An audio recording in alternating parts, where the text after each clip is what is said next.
എല്ലാവർക്കും എൻ്റെ പുതിയ വീഡിയോയിലേക്ക് സ്വാഗതം. 2019 മോഡല് ടാറ്റയുടെ വെള്ളിമുങ്ങ വിൽപ്പനക്കുള്ളതാണ്. 2019 ലാസ്റ്റ് മോഡലാണ്. അത്യാവശ്യം വൃത്തിയുള്ള വാഹനം തന്നെയാണ്.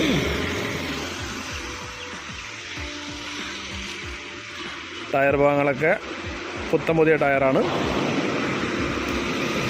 മുൻവശമായാലും അതുതന്നെ പിറകുവശമായാലും പുത്തൻ പുതിയതാണ്.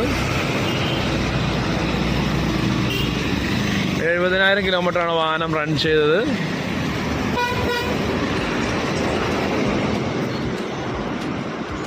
(2019) മോഡൽ.